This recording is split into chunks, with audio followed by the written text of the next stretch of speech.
ஒரு முனிவர் ஒரு மரத்தடியில் உட்காந்துருக்கிறார். சும்மா உட்காந்துருக்கல, ஒரு ஊசியில் நூலை கோத்து தன்னுடைய வேட்டியில் இருந்த ஒரு கிழிசலை தச்சிக்கிட்டு இருக்கார். கை தான் கடமையை செஞ்சுக்கிட்டு இருந்தது, மனசு கடவுளை நினச்சிக்கிட்டு இருந்தது. அந்த சமயத்தில் பார்வதியும் பரமசிவனும் ஆகாய வீதியில் அப்படியே வலம் வந்துக்கிட்டு இருக்கிறாங்க. மரத்தடியில் ஒளிப்பிழம்பா உட்காந்துருந்தார் முனிவர். பார்வதி இதை கண்டதும் உடனே பரமசிவன் பக்கம் திரும்பி, அங்கே மரத்தடியில் பார்த்தீங்களா அப்படின்னு கேட்டாங்களாம். பார்த்தேன்னார் அவர். அப்புறம் என்ன, அதை பார்த்ததுக்கு அப்புறமும் நாம் எப்படி சும்மா போகிறது, வாங்க அங்கே போய் அவருக்கு ஏதாவது வரம் கொடுத்துட்டு வரலாம் அப்படின்னாங்க. பரமசிவன் முகத்தில் புன்னகை.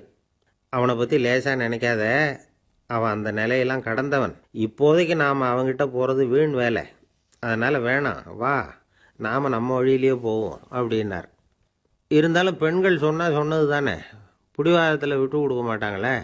அப்படி இருக்கிறப்போ அம்மைங்கிற மாயாசக்தி ஆண்டவனை சும்மா விட்டுருமா, கட்டாயப்படுத்தி மரத்தடிக்கு அழைச்சிட்டு வந்துட்டுது.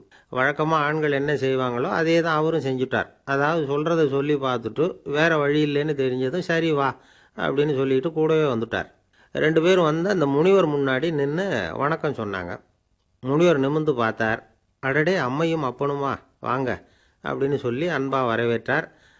தாகத்தோடு வந்திருப்பீங்க அப்படின்னு சொல்லி மோர் கொடுத்து உபசரித்தார். அவ்வளவுதான். அதை கொடுத்துட்டு அவர் பாட்டுக்கு துணி கிழிச்சலை தைக்க ஆரம்பிச்சுட்டார். பரமசிவனும் பார்வதியும் கொஞ்ச நேரம் பொறுமையாக உட்காந்துருந்து பார்த்தாங்க. அவர் நிமிர்ந்து பார்க்குற வழியை காணும். சரி, நாங்கள் புறப்படுறோம் அப்படின்னு குரல் கொடுத்தாங்க. ரொம்ப சந்தோஷம், போயிட்டு வாங்க, வணக்கம்னார் முனிவர். அப்படி சொல்லிவிட்டு மறுபடியும் துணியை தைக்க ஆரம்பிச்சுட்டார். பார்வதி பரமசிவன் பக்கம் திரும்பி கேளுங்கங்கிறது மாதிரி அப்படி கண்ணை காட்டுறாங்க.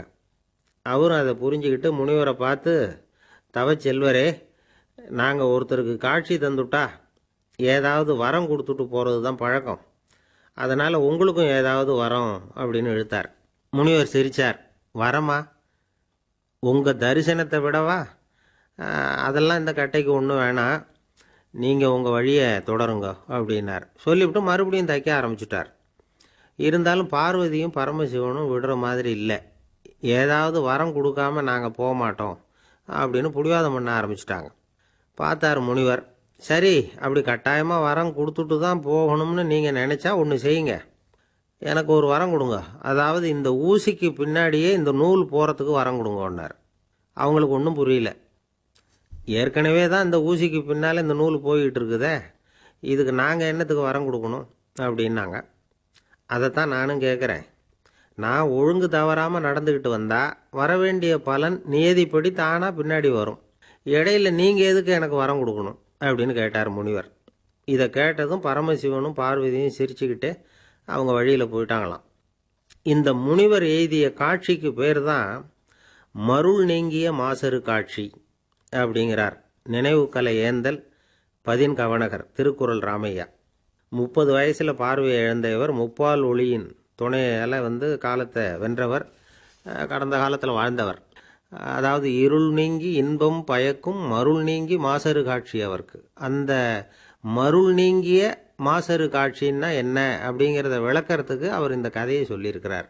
மனசை தூய்மைப்படுத்த தவறியவர் இறைவனை நம்பியும் பயனில்லை, இறைவனை நம்பாமல் இருந்தும் பயனில்லை. ஆக உண்டுங்கிறதும் இல்லைங்கிறதும் உள்ளம் தூய்மையாக இருக்கும் பட்சத்தில் ஒரு புள்ளியில் போய் முடியுது அப்படிங்கிறார் அவர். அதனால் ஒருத்தன் ஆத்திகனா நாத்திகனாங்கிறது முக்கியம் இல்லை, அவன் மனசு தூய்மை உள்ளவனா இல்லையா அப்படிங்கிறது தான் முக்கியம். இதுதான் இன்னைக்கு தகவல் அப்படின்னு சொல்லி முடிக்கிற இந்த நேரத்தில் எதிரில் ஒரு வானொலி நேயர் நிற்கிறார். என்னங்க விஷயம்னு விசாரிக்கிறோம். எங்களுக்கு நீங்கள் ஒரு வரம் கொடுக்கணும் அப்படிங்கிறார். என்ன வேணும் கேளுங்க அப்படின்னு கேட்குறோம். அடிக்கடி புராண கதைகளை சொல்லி நீங்கள் எங்கள் பொறுமையை சோதிக்காமல் இருக்கணும் அப்படிங்கிறார்.